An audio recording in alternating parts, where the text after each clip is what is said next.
বিশাল সাম্রাজ্যকেও আল্লাহ পতন করান ছোট বিষয় দিয়ে। ছোট্ট, অতি ছোট্ট একটা নগণ্য বিষয় দিয়ে পতন হয়। আমি মনে করি যে বিশ্বব্যাপী গণতন্ত্রের যে সাম্রাজ্যবাদ প্রতিষ্ঠিত আছে, এটার পতনের কেবল শুরু। পতনের কেবল শুরু, এটার পতন ঘটবেই। কিভাবে ঘটাবে এটা আল্লাহ সুবহানাহু ওয়া তাআলা জানে। কিন্তু এর কোনো যোগ্যতা নাই পৃথিবী শাসন করার। এটা আমরা দাবি করতাম, এর পক্ষে যুক্তি প্রমাণ ছিল না। এখন দেখা যাচ্ছে যে এই বিশ্বকে যারা মানবতাবাদের দার্স দিত, এই বিশ্বে যারা গণতন্ত্রের সবচেয়ে বড় প্রচারক, এই বিশ্বে যার রাতের ঘুম হারাম হয় আমাকে টিকা দেওয়ার জন্য, বলে আমাকে টিকা না লাগালে নাকি আমি মারা যাব, এই নিয়ে ঘুম হারাম বিল গেটসের। কি হিতাকাঙ্ক্ষী বিল গেটস! আমার বিল গেটস মুসলমানের কি হিতাকাঙ্ক্ষী যে মুসলমানের করোনা ভাইরাসের টিকা না দিলে তো মুসলমান মরে যাবে, তো ওকে বাঁচানোর জন্য এখন করোনা ভাইরাসের মুসলমানের টিকা দিতে হবে। এই চিন্তায় ঘুম হয় না বিল গেটসের। সেই বিল গেটস কি করত? সেই বিল গেটস, ডোনাল্ড ট্রাম্প, আরও যারা আছে তাদের নাম ওই ফাইলে এসেছে, এরা জ্যান্ত ছোট ছোট শিশু মেয়ে বাচ্চাদের গোস্ত পর্যন্ত ভক্ষণ করত। তাহলে কি পরিমাণ হিতাকাঙ্ক্ষী! না হিতাকাঙ্ক্ষীর নামে অন্য কিছু এবার বলেন। এবার বুঝেন যে আমাদের ছোট ছোট 9, 10, 11, 12 বছরের ছোট মেয়ে যারা এই বিশ্বের শাসন করছে এখন, তাদের কাছে নিরাপদ নয়। তথা এই বিশ্বের শাসন ব্যবস্থায় যারা বসে আছে প্রত্যেকটা এক একটা নরপশু।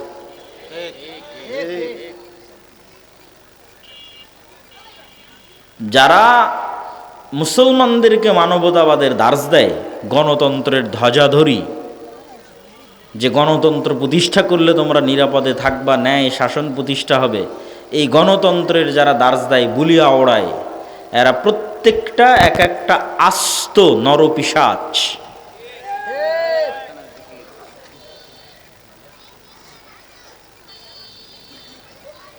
তো যারা জানেন তারা তো জানেন, যারা জানেন না তারা অবশ্যই দেখতে পারেন যে কোন রুচিতে এবং কোন আস্থায় এবং কোন বিশ্বাসে মুসলমানরা এখনও বিশ্বাস করবে, এখনও মনে করবে যে না, নারীদের অধিকার আমাকে পাশ্চাত্য থেকে নিতে হবে, ডুবে মরে যাওয়া উচিত। কোন বিশ্বাসে, কোন আস্থায় এখনও পৃথিবীর মানুষ মনে করবে যে না, আমাকে ন্যায় ইনসাফ প্রতিষ্ঠা করতে গণতন্ত্রের কাছে যেতে হবে। আমি আজকেও বলেছি, আগেও বলেছি, আবারও বলছি যে গণতন্ত্র কেন্দ্রিক এবং আধুনিক যে বিশ্ব শাসন ব্যবস্থা আছে, পুঁজিবাদী ব্যবস্থা, এটার পতনের শুরু। যারা এই পর্যায়ে চলে গেছে, এইরকম হায়েনা হয়ে গেছে যে 9, 10, 11 বছরের মেয়ে শিশুকে সারা পৃথিবী থেকে ক্রয় করে নিয়ে গিয়ে একটা দ্বীপে নিয়ে গিয়ে একত্রিত হয়ে এই সমস্ত বিশ্বের শাসকেরা, অর্থনীতিবিদেরা তাদেরকে ভক্ষণ করবে, তাদের উপর জুলুম চালাবে, তাদের রান্না করা গোস্ত খাবে এবং সরাসরি শয়তানের আস্ত পূজা, যেই শয়তানের নাম আল্লাহ সুবহানাহু ওয়া তাআলা পবিত্র কোরআন মাজিদে বলেছেন, বাআলাবাক, বাল নামক মূর্তির পূজা। তো এই সমস্ত কাজ কিন্তু শয়তান চায়, এগুলো কাজ শয়তান পছন্দ করে। যারা শয়তানের দোসর, যারা সত্যিকার অর্থে শয়তানের অনুসারী, তাদেরকে দিয়ে শয়তান এই কাজগুলো করায়। যে যত নিকৃষ্ট থেকে নিকৃষ্ট নিচে নামানো যায় মানুষকে, এটা শয়তানের একটা প্রজেক্ট, যে মানুষকে মানুষের জায়গা থেকে নিচে নামাতে হবে। মানুষকে আল্লাহ ফিতরাতের উপর সৃষ্টি করেছে, ফিতরাতুল, যেই ফিতরাত বাস্তব স্বভাবজাত বৈশিষ্ট্য, এটার উপর আল্লাহ মানুষকে সৃষ্টি করেছে। এবং আল্লাহ বলছে ইসলাম হচ্ছে ফিতরাত, মানে ইসলামে আমি যে বিধিবিধান দিয়েছি এটাই মানুষের বাস্তব অবস্থা। মানুষকে যেইভাবে আমি তৈরি করেছি এটার সাথে শতভাগ খাপ খায়, শতভাগ মিলে, মানুষের সাইকোলজির সাথে, মানুষের চিন্তা চেতনার সাথে, মানুষের শরীরের সাথে একমাত্র মিলবে, সেটার নাম ইসলাম। ইসলাম হচ্ছে ফিতরাত, মানুষের স্বভাবজাত বৈশিষ্ট্য। আর শয়তান কি চায়? মানুষকে স্বভাবজাত বৈশিষ্ট্য থেকে বের করে নিয়ে যেতে চায়। তো তো যখনই আপনি এই স্বভাবজাত বৈশিষ্ট্যের মধ্যে থাকবেন না, তখনই আপনাকে আনন্দের জন্য আরও বিকৃত, আরও বিকৃত, আরও বিকৃত, আরও নিকৃষ্ট, আরও নিকৃষ্ট, আরও নিকৃষ্ট রাস্তা অবলম্বন করতে হবে, কারণ আপনি স্বভাবজাত স্বভাবের উপর নাই। মানে ইসলামের স্বভাবজাত স্বভাব হচ্ছে আপনি আনন্দ গ্রহণ করবেন আপনার স্ত্রীর কাছে থেকে। আপনার স্ত্রী হচ্ছে লিতাসকুনু ইলাইহা, আপনার প্রশান্তির জায়গা। তাহলে বৈশিষ্ট্যের উপর যদি কোনো মেয়ে টিকে থাকে, মেয়েদের যেই নম্রতা, মেয়েদের যেই কোমলতা, মেয়েদের যেই নমনীয়তা, এটার উপর যদি কোনো মেয়ে টিকে থাকে, স্বভাবজাত যে স্বভাবের উপর আল্লাহ সৃষ্টি করেছে, পুরুষের যেই পৌরুষত্ব, পুরুষের যে আত্মমর্যাদা, আত্মসম্মান, দায়িত্বশীলতা, দায়িত্ববান হওয়া, এটার উপর যদি কোনো পুরুষ অটল থাকে, যেটার উপর আল্লাহ তাকে সৃষ্টি করেছে, তাহলে এই নারী আর এই পুরুষ যখন একত্রিত হবে তখন এরা দুনিয়াতেই জান্নাত পেয়ে গেছে। কিন্তু এই স্বভাবজাত বৈশিষ্ট্যের ওপর থেকে তাকে বিকৃত করে দূরে সরানো, এটা শয়তানের প্রজেক্ট। তাহলে কোনো একটা নারী তার কোমলতার ওপর থাকতে পারছে না, তার নমনীয়তার ওপর থাকতে পারছে না বিভিন্ন কারণে। গার্মেন্টসে, স্কুল, কলেজ, চাকরি ক্ষেত্রে প্রতিনিয়ত পুরুষের সাথে উঠা বসা করতে হচ্ছে, পুরুষের সাথে হাসি মুখে মিশতে হচ্ছে, এর মাধ্যমে তার কোমলতা এবং নমনীয়তায় কমতি তৈরি হচ্ছে। যত বেশি পুরুষের সাথে সে মিশবে এবং উঠা বসা করবে, তত তার মধ্যে পুরুষালী স্বভাব, আধিপত্য বিস্তার করা, অর্থনৈতিক ক্ষমতা, পদের ক্ষমতা, আধিপত্য বিস্তারের মানসিকতা আসবে। এবার পুরুষ যখন গায়রাতবিহীন হয়ে যাবে, দায়ুস, আত্মমর্যাদাহীন, পৌরুষত্ব নাই, না অর্থনৈতিক সক্ষমতা আছে, না শারীরিক সক্ষমতা আছে, না নৈতিক সক্ষমতা আছে, কোনো দিক থেকেই সে তার স্ত্রীর সামনে দাঁড়াতে পারে না, তাহলে তখন তার মধ্যে মেয়েলি স্বভাব বিরাজ করবে। এটা হলো বিকৃতির শুরু। যেই স্বভাবজাত বৈশিষ্ট্যের উপর আল্লাহ মানুষকে সৃষ্টি করেছিলেন, বিকৃতির শুরু, এটা শয়তান চায়। এই বিকৃতিটা যখন সংঘটিত হয়ে যাবে, তখন এই সমাজ, এই নারী, এই পুরুষ পৃথিবীতে স্বাভাবিক আর আনন্দ পাবে না। একে তখন আনন্দ খুঁজতে হবে অস্বাভাবিক রাস্তায়।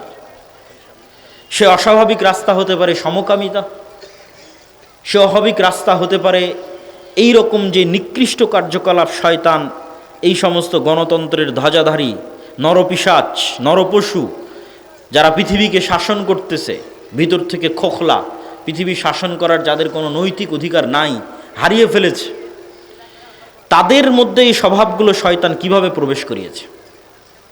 কেননা তারা স্বভাবজাত বৈশিষ্ট্যের উপর বাকি নাই, এরা আস্ত শয়তানের পূজারী।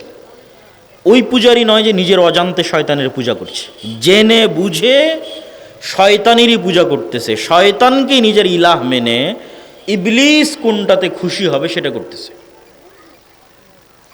এবং যদি তারা সরাসরি ইবলিসের সাথে মিটিং দেয়, সরাসরি শয়তানের সাথে সাক্ষাতে কথা বলে, তবু আশ্চর্যের হওয়ার কোনো বিষয় নয়, স্বাভাবিক একটি বিষয়। তো এই যে শয়তান এবং শয়তানের অনুসারী যারা আজকের পৃথিবী শাসন করছে, এদের শত্রু তো ইসলাম, এদের শত্রু তো নবীরা, নবীদের উত্তরসূরিরা, এদের শত্রু তো মানুষের স্বভাবজাত বৈশিষ্ট্য যেটার উপর ইসলাম টিকে আছে। তো এই জন্য আমি আমার বহু বক্তব্যে বলেছি এবং আজকেও বলছি, ইসলাম নিজেই কোনো দল, সংগঠন, মতবাদ, আদর্শ, নির্বাচন, ভোট কোনো কিছু ছাড়াই ইসলাম নিজেই ইটসেলফ একটা বিপ্লব।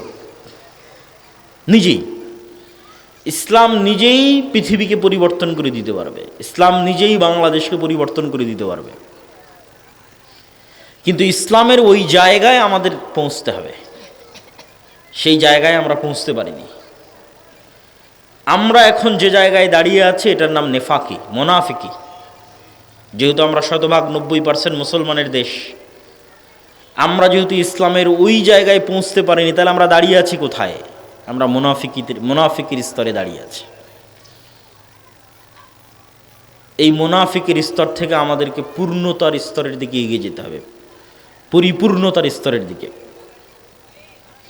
আর এই পরিপূর্ণতার স্তরের দিকে এগিয়ে যাওয়ার জন্য কট্টরভাবে ইসলাম অনুসরণের বাইরে আর দ্বিতীয় কোনো রাস্তা নেই। শয়তানের অনুসারী যত শক্ত এবং মজবুতভাবে শয়তানের অনুসরণ করে, ইসলামের অনুসারীদেরকে ঠিক ততই কট্টরভাবে ইসলামের অনুসরণ করতে হবে এবং ইসলামের উপর আস্থা রাখতে হবে, ইসলামের উপর বিশ্বাস রাখতে হবে। প্রিয় উপস্থিতি, আমরা আলোচনা করছিলাম যে আমাদের যে এই পবিত্র মাস, এই পবিত্র মাস, সামনে যে মাস আসতেছে সেই মাস, এই 2 মাস মিলে আমরা যেই সময়টা পার করতেছি, এই সময়টা আমাদের যেই কাজে লাগানো উচিত সেই কাজে না লাগিয়ে জাহান্নামে নিয়ে যাওয়ার যে সহজ রাস্তা আছে, সেই সহজ রাস্তায় শয়তান আমাদের ব্যস্ত করে রেখেছে। তাহলে কি কাজে লাগানো উচিত? শয়তানের কবল থেকে বাঁচার জন্য, শয়তানের ষড়যন্ত্র থেকে বাঁচার জন্য 2টি ইবাদত খুব গুরুত্বপূর্ণ। একটা ইবাদতের নাম সালাত, আর একটা ইবাদতের নাম সিয়াম। তো সালাত এবং সিয়াম দিয়ে কিভাবে আপনি শয়তানের কবল থেকে বাঁচবেন এটা তো বলবো, একটু বিস্তারিত বলবো। তার আগে শয়তান আপনাকে এই মাসগুলোতে কি কাজে ব্যস্ত রেখেছে সেটা বুঝেন। যে শয়তান আপনাকে দিয়ে জেনা করাতে পারছে না, মানুষকে হত্যা করাতে পারছে না, আরও ডট ডট ডট অনেক কাজ করাতে পারছে না। তো শয়তান আপনাকে কোন কাজে ব্যস্ত রাখবে? জিহব্বার গুনাহ। এটা হলো সবচেয়ে সহজে জাহান্নামে নিয়ে যাওয়ার মাধ্যম, সবচেয়ে easy way to go to জাহান্নাম। পৃথিবীর সবচেয়ে সহজ রাস্তা যেটাতে মানুষ জাহান্নামে যায়, এখানে শয়তানের কোনো পরিশ্রম নাই। তো এই সহজ রাস্তায় চলতে মানুষকে সবচেয়ে বেশি উদ্বুদ্ধ করে গণতন্ত্র, নির্বাচন। যে তুমি দ্রুত কেমনে জাহান্নামে যাবা। তো দ্রুত যদি জাহান্নামে যেতে চাও তাহলে তোমার এই জিহ্বা দিয়ে যে যেমন পারো, যার বিরুদ্ধে যেভাবে পারো বলো, গুনাহ কামাও, জাহান্নামে যাও। ইসলামী শাসন ব্যবস্থায় বিভক্তির কোনো সুযোগ নাই। মানে ইসলামের যে রাষ্ট্রীয় থিওরি, রাষ্ট্র প্রতিষ্ঠা হবে, এখানে বিভক্তির কোনো চান্স নাই। দেখেন, আমি আবারও বলছি, ইসলামে পলিটিক্স আছে, কিন্তু গণতন্ত্রের যে ইসলাম, এই ইসলামের যে পলিটিক্স, এটার কিছু ভালো দিকও থাকতে পারে, হতে পারে, আল্লাহ ভালো জানে, কিন্তু কিছু খারাপ দিকও আছে। এই খারাপ দিকটা হচ্ছে সরাসরি ইসলামকে শত্রু বানিয়ে দেওয়া হয়, সরাসরি ইসলাম শত্রুতে পরিণত হয়ে যায়।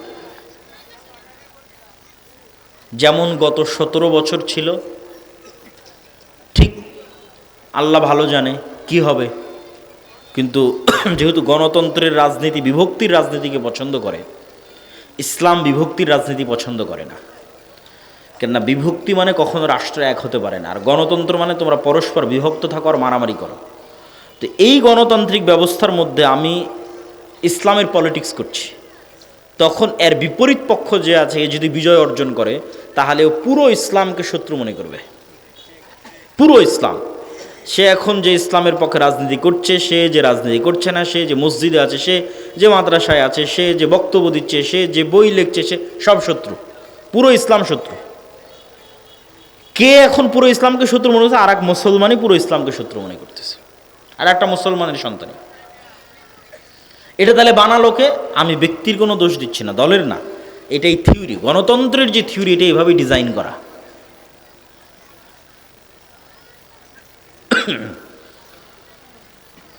তো এই যে বিভক্তির যে রাজনীতি, এই বিভক্তির রাজনীতির সবচেয়ে বড় অনুষঙ্গ হচ্ছে গীবত, তহমত, অপবাদ। কে কাকে কত নিচে নামাতে পারে, কে কার কত চরিত্র হনন করতে পারে, এটার প্র্যাকটিস। আর এটার প্র্যাকটিস কখনো স্বাধীন নেতার প্র্যাকটিস হতে পারে না, এটার প্র্যাকটিস গোলামের প্র্যাকটিস। মুহাম্মদ সাল্লাল্লাহু আলাইহি ওয়াসাল্লামের 63 বছরের জীবনের একটা উদাহরণ কেউ নিয়ে এসে দিতে পারবে না যে মুহাম্মদ সাল্লাল্লাহু আলাইহি ওয়াসাল্লাম তার শত্রুর চরিত্র হনন করতে চেয়েছেন। আবু সুফিয়ান যদি এক দিনের জন্য এক সেকেন্ডের জন্য বুঝতো যে মুহাম্মদ সাল্লাল্লাহু আলাইহি ওয়াসাল্লাম তাকে ব্যক্তিগতভাবে অ্যাটাক করেছেন, আদর্শিক আক্রমণ নয়, ব্যক্তিগত অ্যাটাক। ব্যক্তিগত অ্যাটাক যেমন ধরেন আবু সুফিয়ান, কথার কথা বলছে, আবু সুফিয়ান কানা, আবু সুফিয়ান বাঠু, আবু সুফিয়ানের টাকা নাই, আবু সুফিয়ান গরিব, উমুকের ঘরের উমুক, কত রকমভাবে একজনকে ব্যক্তিগত অ্যাটাক করা যায়। গায়ের রং দিয়ে ব্যক্তিগত অ্যাটাক করা যায়, বিভিন্নভাবে করা যায়। তো যেহেতু আবু সুফিয়ানের সাথে মুহাম্মদ সাল্লাল্লাহু আলাইহি ওয়াসাল্লামের দীর্ঘদিনের দ্বন্দ্ব, তা আবু সুফিয়ান খুব ভালোভাবে জানে যে মুহাম্মদ সাল্লাল্লাহু আলাইহি ওয়াসাল্লাম একদিনের জন্য আবু সুফিয়ানকে ব্যক্তিগত অ্যাটাক করেনি, যারে তুই তো এরকম না। এই শত্রুতাটা শুধু আদর্শিক, যার ফলশ্রুতিতে আবু সুফিয়ান যেদিন ইসলাম গ্রহণ করেছে তার সিদ্ধান্ত নিতে এক সেকেন্ডও দেরি করতে হয়নি যে আমি কেমনে গিয়ে মুহাম্মদ সাল্লাল্লাহু আলাইহি ওয়াসাল্লামের সামনে নত হব। কেন, নত হতে তো কোনো বাধা নাই, এখানে কোনো ইগো কাজ করবে না। কেন, মুহাম্মদ সাল্লাল্লাহু আলাইহি ওয়াসাল্লাম কোনোদিন আবু সুফিয়ানকে ব্যক্তিগত আক্রমণ করেইনি, তো কিসের ইগো কাজ করবে? কিন্তু গণতন্ত্র যে কালচারটা আমাদের মধ্যে তৈরি করে, এটা এক নেতা আর এক নেতাকে যদি ব্যক্তিগত আক্রমণ না করে, এক দলের লোক আর এক দলকে যদি ব্যক্তিগত আক্রমণ না করে, তাহলে এখানে ভোট কিভাবে আসবে? তাহলে এই কালচারটা একদিকে যেমন আমার ইসলামের দৃষ্টিতে নেতৃত্বের যে গুণ আছে এটাকে ধ্বংস করে দিচ্ছে, ইসলামের দৃষ্টিতে নেতা হওয়ার যে গুণ এটাকে ধ্বংস করে দিচ্ছে, আমাকে গোলাম বানিয়ে ফেলতেছে। পাশাপাশি জাহান্নামে যাওয়ার সবচেয়ে যে সহজ রাস্তা, এই সহজ রাস্তায় শয়তান আমাদের অভ্যস্ত করে ফেলতেছে জাহান্নামে নিয়ে যাওয়ার। এবার আমরা বলতে চাচ্ছি যে শয়তান যে আমাদের জাহান্নামে নিয়ে যেতে চায়,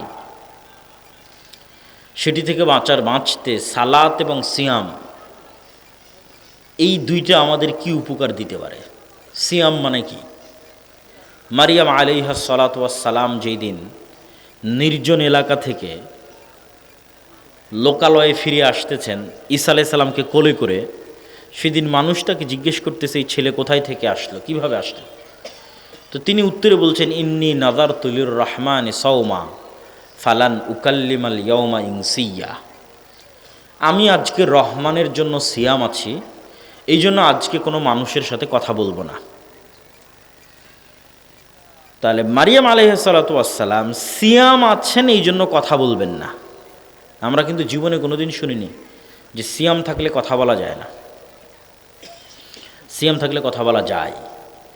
এই আয়াত পেশ করার দ্বারা আমার উদ্দেশ্য হচ্ছে সিয়াম শব্দটা আরবিতে কি অর্থে ব্যবহার হয় দেখেন। যে মারিয়াম আলাইহিস সালাতু ওয়াস সালাম কথা বলবে না তাই বলতেছে আমি সিয়াম আছি, তার মানে সিয়াম মানে শুধু পেটের বিরত থাকা নয়, সিয়াম মানে শুধু লজ্জাস্থানের বিরত থাকা নয়, সিয়াম মানে জিহ্বারও বিরত থাকা, সিয়াম মানে চোখেরও বিরত থাকা, সিয়াম মানে কানেরও বিরত থাকা, সিয়াম মানে হাত পায়েরও বিরত থাকা। এটা পুরো সামগ্রিক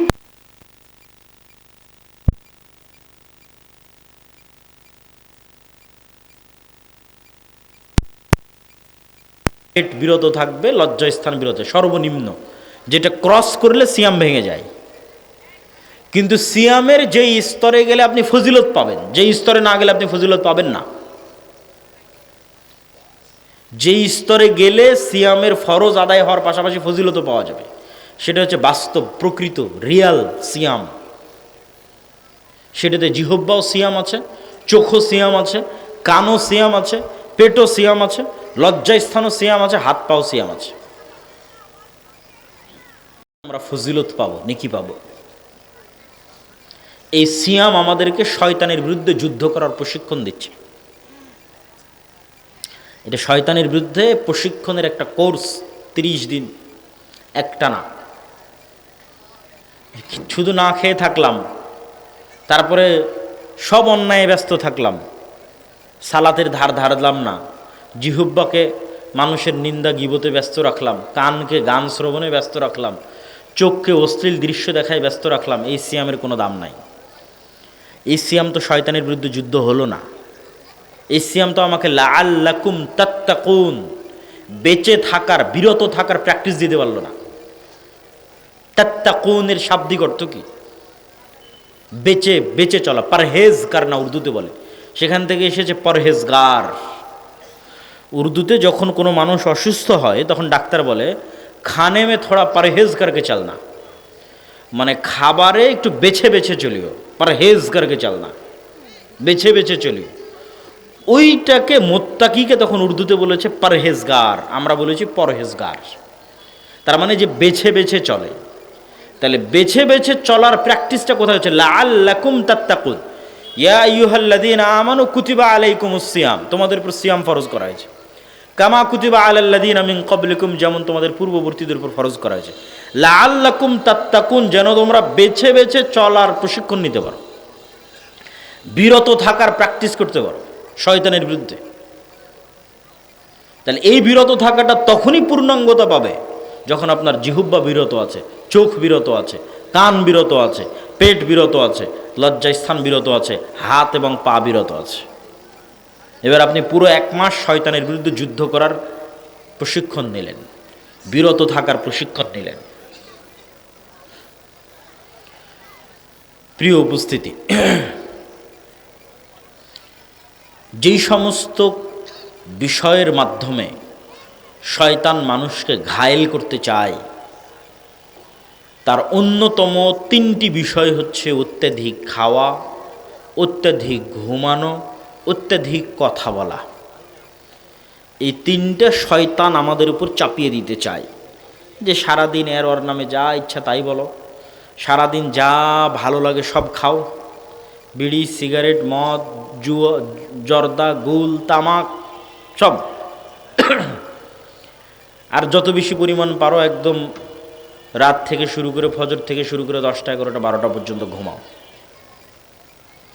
এই 3টে শয়তানি স্বভাব। তাহলে পেট পূর্ণ করে যখন মানুষ খায় তখন ইবনুল কাইয়িম রাহিমাহুল্লাহ বলছেন যে মানুষের রক্ত সঞ্চালনের এই রাস্তা প্রশস্ত হয়, এবং প্রশস্ত হওয়ার কারণে ওর মধ্যে দিয়ে শয়তান আরও বেশি ঢুকতে পারে।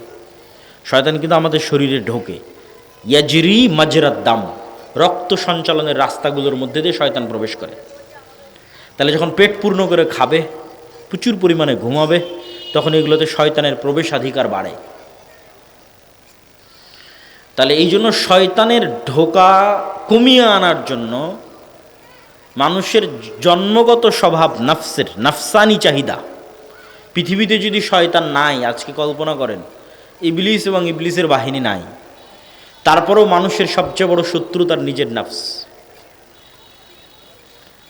কেন? এই নাফস এই পৃথিবীতে তৈরি হয়েছে, এই পৃথিবীর আলো, বাতাস, মাটি, পানি দিয়ে তৈরি হয়েছে।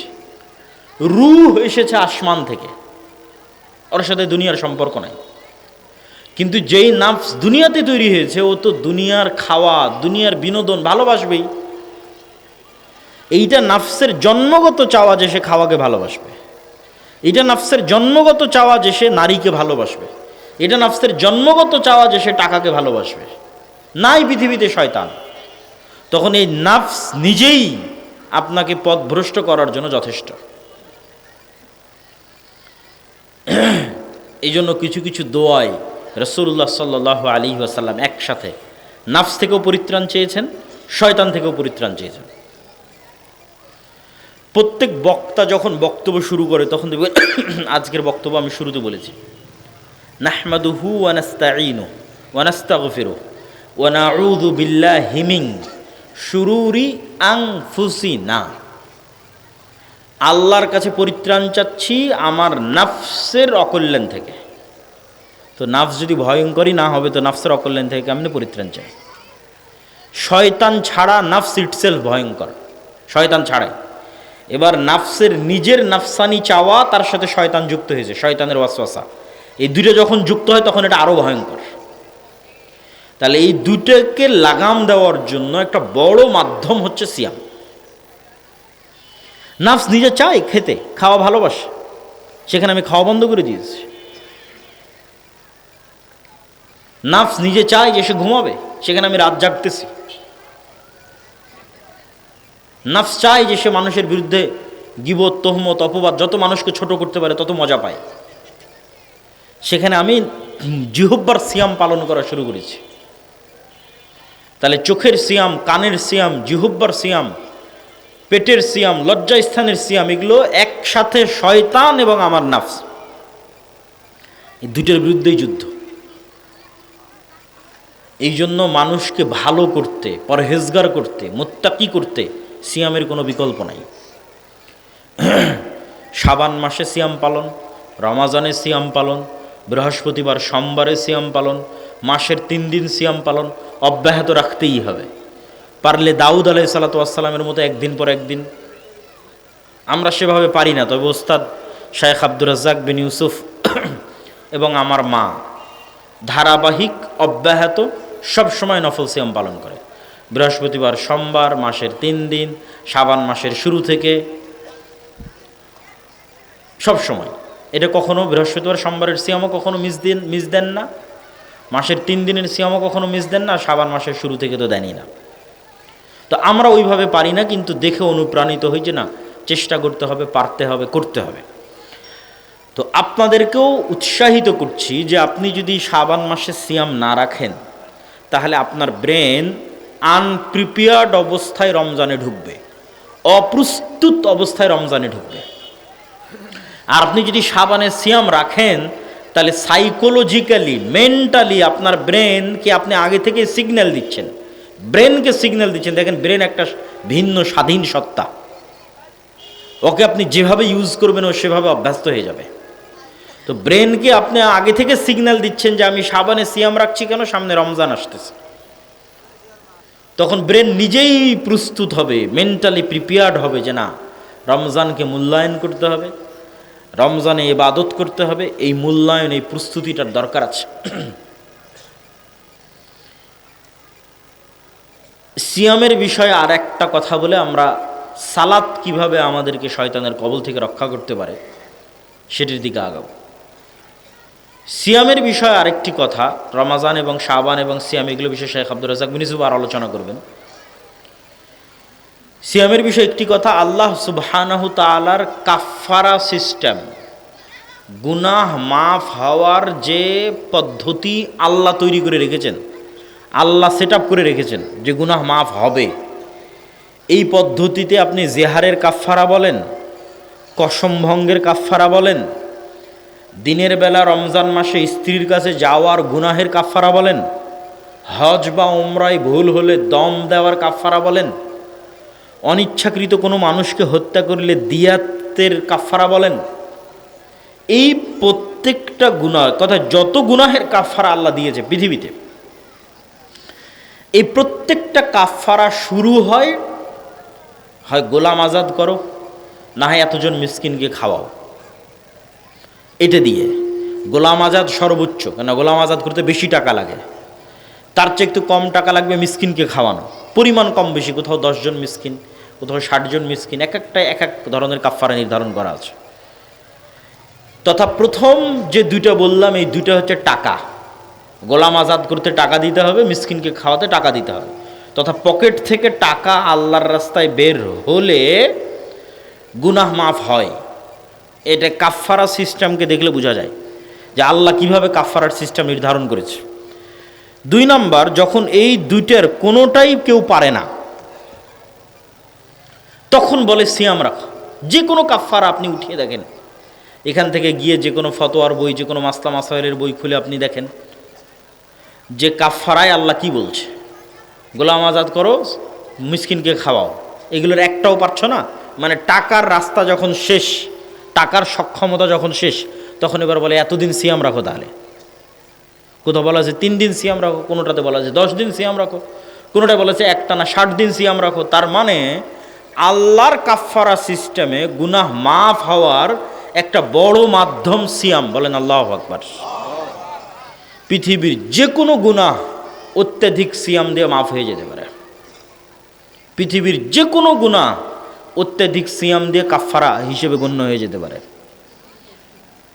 গুনাহ মিটিয়ে দিতে পারে। প্রিয় উপস্থিতি,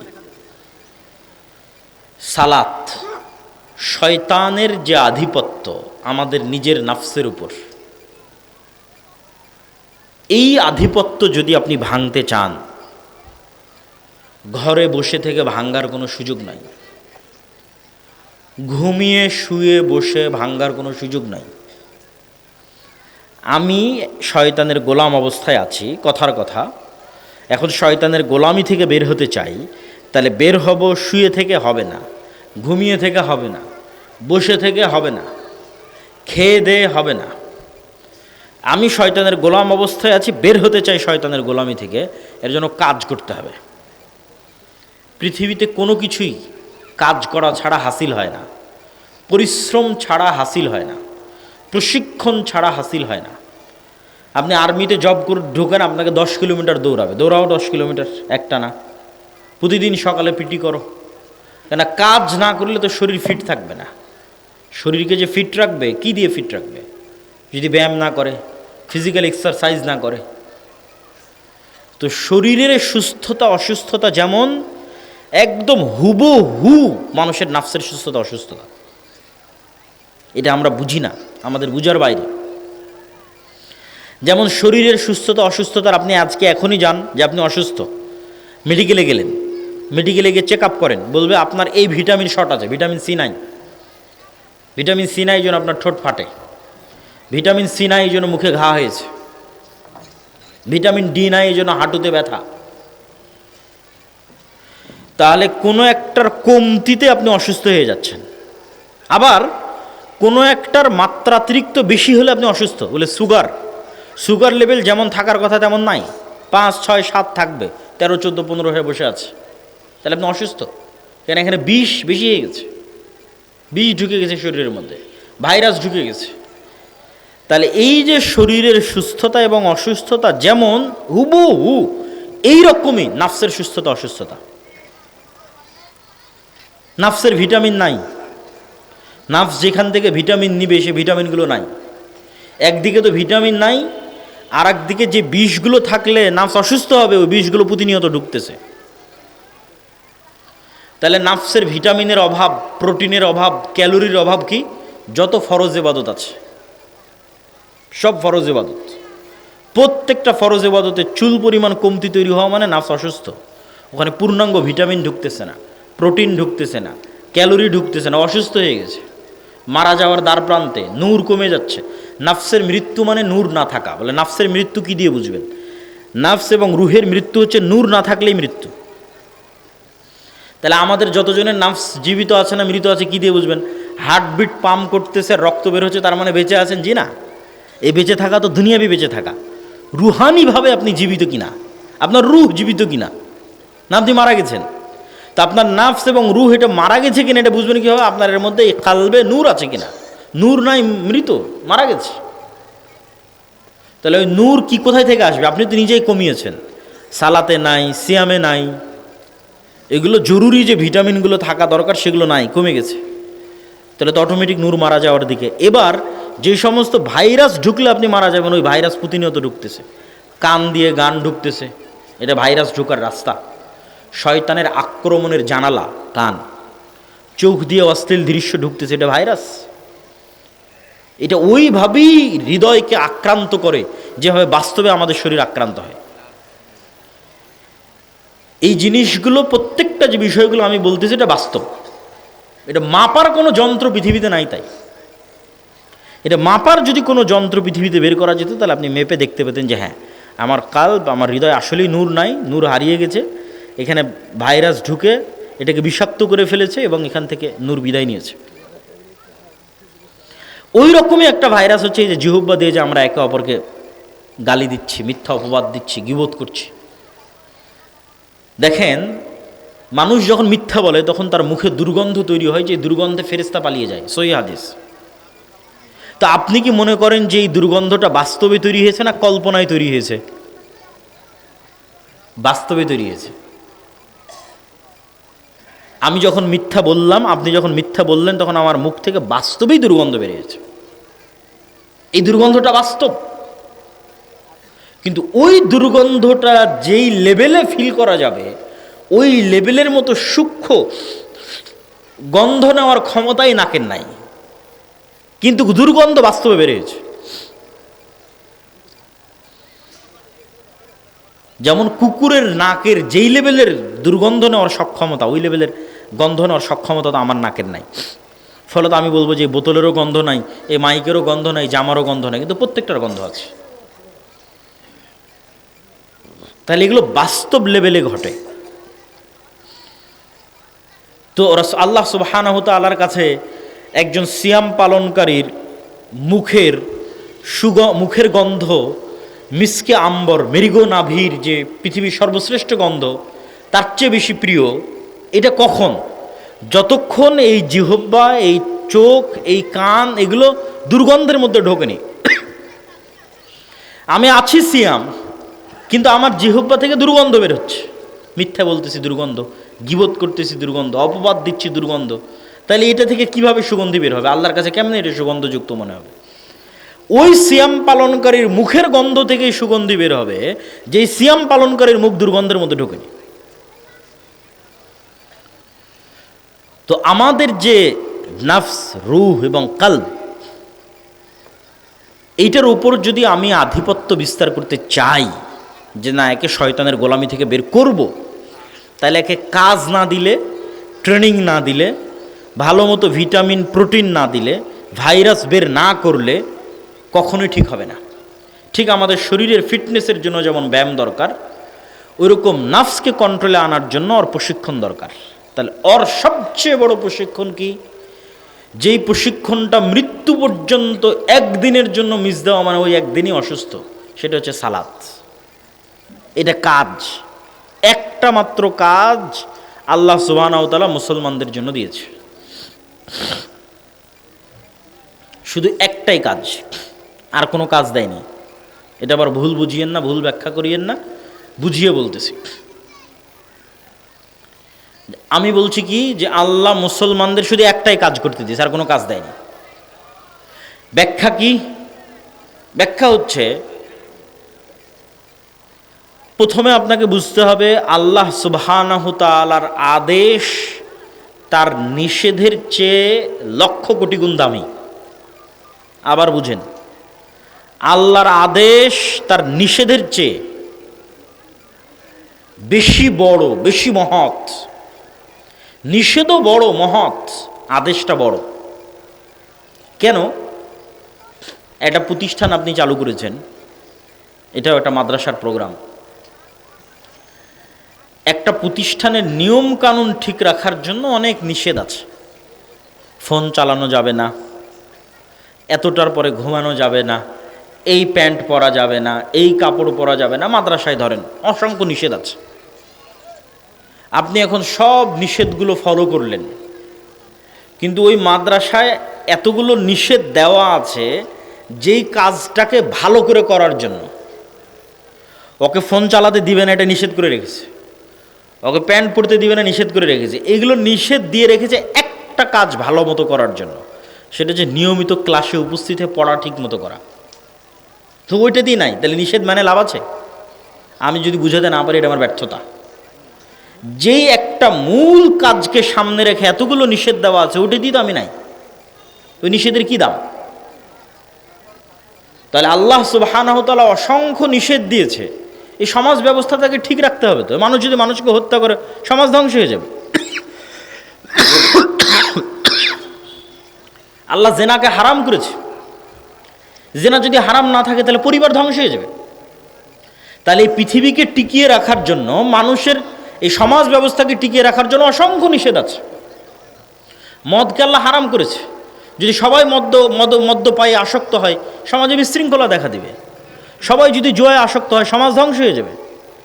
তাহলে সমাজকে বাঁচিয়ে রাখার জন্য তো এগুলো লাগবে, কিন্তু এগুলো লাগবে কি করতে? একটা কাজ, সে কাজটার নাম কি বলেন? মাত্র কাজ হিসেবে একটাই দেওয়া আছে, কাজ একটা। তো বলবেন আরও তো কাজ আছে, সিয়াম আছে, হজ আছে, যাকাত আছে। কোনো একটা কাজ আদেশ হিসেবে আল্লাহ দৈনিক করতে হবে, এরকম কোনো কাজ আল্লাহ সুবহানাহু ওয়া তাআলা দেননি। কোনো একটা কাজ দৈনিক করতে হবে, নারী পুরুষ নির্বিশেষে, কেউ বাদ যাবে না, ধনী গরিব নির্বিশেষে, এরকম কোনো কাজ আল্লাহ সুবহানাহু ওয়া তাআলা দেননি। হজ যে ধনী সে করবে, গরিবের নাই। যাকাত যে ধনী সে দিবে, গরিবের নাই। সিয়াম বছরে একবার রমজান মাসে আসতেছে, তাহলে আপনি যে মুসলমান হলেন, আপনি এখন একটা হিন্দু মানুষ। অসংখ্য হিন্দু মানুষ ভালো থাকার জন্য মদ খায় না, সমাজে ভালো হওয়ার জন্য জেনা, ব্যভিচার, হত্যা, রাহাজানি, খুন, চুরি, ডাকাতিতে নিযুক্ত হয় না। এই হিন্দু মানুষটা মুসলমান হয়ে কি করবে? এই মানুষটা তো আগে থেকে মদ খায় না, তোর কাজ কি? ওকে তো আর আপনি বলতে পারছেন না, বাবা তুমি হিন্দু থেকে মুসলমান হলা, তুমি তো মদ খায়ও না। তো বললে, ভাই আমি তো আগে থেকে মদ খাই না। কত লক্ষ লক্ষ খ্রিস্টান নেবেন, চুরি, চামারি, ডাকাতি, অন্যায় করে না। তো বলে, বাবা তুমি তো খ্রিস্টান থেকে ইসলাম গ্রহণ করলো, তো ইসলামের নিয়ম হচ্ছে চুরি চামারি করা যাবে না। বলে, আমি তো আগে থেকে চুরি চামারি করি না। তো ও খ্রিস্টান যে মুসলমান হবে, হিন্দু যে মুসলমান হবে, ভালো খ্রিস্টান ভালো হিন্দু মুসলমান হয়ে করবে কি? একটাই কাজ আছে, সেই কাজটা কি বলেন তো? সালাত। এইবার বুঝলেন ওই হাদিসের অর্থ, যে মুশরিক আর মুসলমানের মধ্যে পার্থক্য কি? সালাত। তুমি সালাত আদায় করো তো মুসলমানই নাই, তুমি মুসলমান থাকারই তো কোনো দরকার নাই।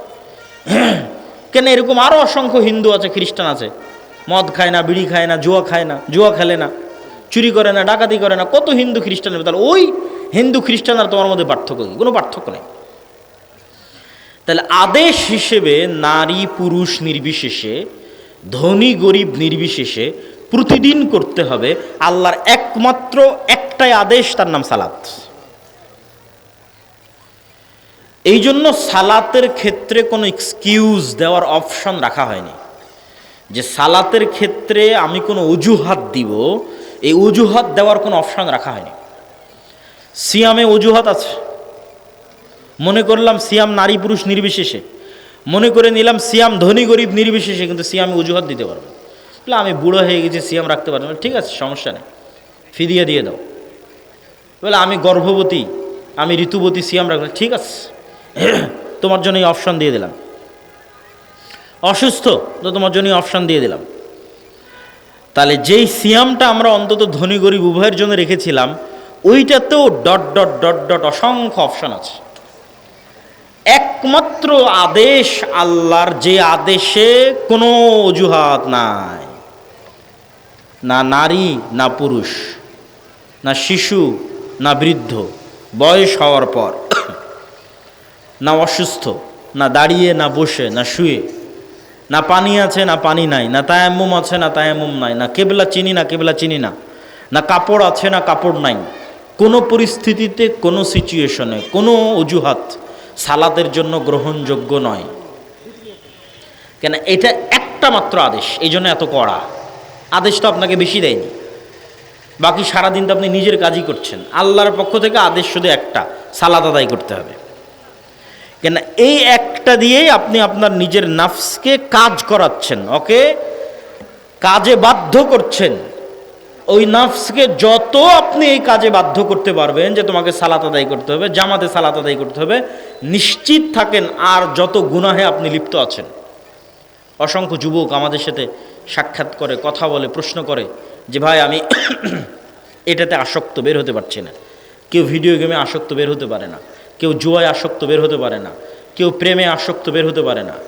তা আমি সবাইকে একটা কথাই বলি, এবং এটা বাস্তব, যে তুমি ওইটার থেকে বের হওয়ার চিন্তা বাদ দাও। তুমি আগে কনফার্ম করো যে তুমি 5 ওয়াক্ত সালাত অন্তত 40 দিন একটানা জামাতের সাথে মসজিদে তাকবীরে তাহরিমার সাথে পড়তে পারছো কিনা। কেননা তুমি প্রেমে আসক্ত কেন? তোমার নিজের নাফসের উপর তোমার কন্ট্রোল নাই। তুমি জুয়ায় আসক্ত কেন? তোমার নাফসের উপর তোমার কন্ট্রোল নাই। তুমি নেশায় আসক্ত কেন? তোমার নাফসের উপর তোমার কন্ট্রোল নাই। তাহলে আগে তো তোমার নাফসের উপর কন্ট্রোল প্রতিষ্ঠা করতে হবে, তারপরে না তুমি এগুলো থেকে বের হবা। তো প্রতিষ্ঠা তো আর তুমি শুয়ে বসে ঘুমিয়ে করতে পারবে না, কাজ করতে হবে। সেই কাজটা কি? সেটা সালাত। এই একটা কাজ দিয়ে তুমি তোমার নিজের নাফসের উপর তোমার কন্ট্রোল প্রতিষ্ঠা করবা শয়তানের কন্ট্রোল থেকে। তো অন্তত একটা ডোজ, একটা কোর্স যদি তুমি কমপ্লিট করো যে না আমি 40 দিন একটানা 5 ওয়াক্ত সালাত জামাতে আদায় করবো। যেমন সামনে রমজান আসতেছে, রমজানের 30 দিন যদি আপনি কট্টর সিদ্ধান্ত নেন যে না রমজানের 30 দিন যেমন পুরো শরীরের সিয়াম চলবে, লাআল্লাকুম তাত্তাকুন যেটা আগে বলেছি, তার সাথে আমার নাফসকে আমি মাত্র একটা কাজ দিব, বেশি কাজ দিয়ে লাভ নাই। যদি না পারেন একটা কাজ দেব, সেটা যে 5 ওয়াক্ত সালাত জামাতে আদায় করব। বলেন ইনশাআল্লাহ। তাহলে একটানা 30 দিন, তারপরে যদি আরো 10 দিন যুক্ত করে 40 দিন করেন, এটা একটা কোর্সের মতো, একটা ডোজের মতো। অ্যান্টিবায়োটিক ডোজ যেমন পূর্ণ কমপ্লিট করতে হয়, এই পূর্ণ যখন আপনি একবার 40 দিন বলছি, এই পূর্ণ 40 দিন যখন আপনি কমপ্লিট করে ফেলবেন, আপনি নিজেই বুঝতে পারবেন যে আপনার নাফসের উপর আপনার কন্ট্রোল ক্ষমতা প্রতিষ্ঠিত হয়ে গেছে। তাহলে বক্তব্যের দ্বিতীয় অংশ, সিয়াম শয়তানের বিরুদ্ধে যুদ্ধ, সালাত শয়তানের বিরুদ্ধে যুদ্ধ। যে অংশ দিয়ে বক্তব্য শেষ করব সে অংশটা হচ্ছে সালাত জিকির। এটা সব শেষে বলে বক্তব্য শেষ করব। তার আগে 2 মিনিট আপনাদের এই প্রতিষ্ঠান সম্পর্কে কথা। আমার বক্তব্যের মধ্যে একবার এই আলোচনা এসেছে যে টাকার মাধ্যমে গুনাহের কাফারা হয়। ওই পয়েন্টকে ধরে একটু সামনের দিকে আগাই। ইন্নাল্লাহা আশতারা মিনাল মুমিনিনা আনফুসাহুম ওয়া আমওয়ালাহুম বিআন্না লাহুমুল জান্নাহ। মহান আল্লাহ জান্নাতে প্লট এবং ফ্ল্যাট বিক্রি করবেন। হাল আদুল্লুকুম আলা তিজারাতিন, আমি কি তোমাদের এমন একটা ব্যবসার কথা বলে দিব না যেই ব্যবসাটা হবে আল্লাহর সাথে। তো ব্যবসা হবে আল্লাহর সাথে, আল্লাহ বিক্রি করবে কি? জান্নাতের প্লট এবং জান্নাতের ফ্ল্যাট এবং জান্নাতের বাগান, জান্নাতের ঝর্ণা, জান্নাতের ঘর, জান্নাতের গাছ। জান্নাতের একটা গাছও বিক্রি হবে। একজন সাহাবী জান্নাতের একটা খেজুর গাছ কিনেছেন পুরো একটা বাগানের বিনিময়ে, পুরো একটা খেজুর বাগানের বিনিময়ে জান্নাতে একটা গাছ কিনেছেন। যেটার সংক্ষিপ্ত ঘটনা হচ্ছে, একজন গরিব সাহাবী রাসূল সাল্লাল্লাহু আলাইহি সাল্লামের কাছে এসে বলছিলেন যে আল্লাহর নবী, আমার বাড়ির পাশে একজনের খেজুরের গাছ আছে, গাছটা হেলে আমার বাড়ির মধ্যে চলে এসেছে। তো আমার ছোট ছোট শিশু বাচ্চারা ওই খেজুর গাছের থেকে খেজুর পাড়ে। তো ওই ধনী ব্যক্তিটা বকাঝকা করে।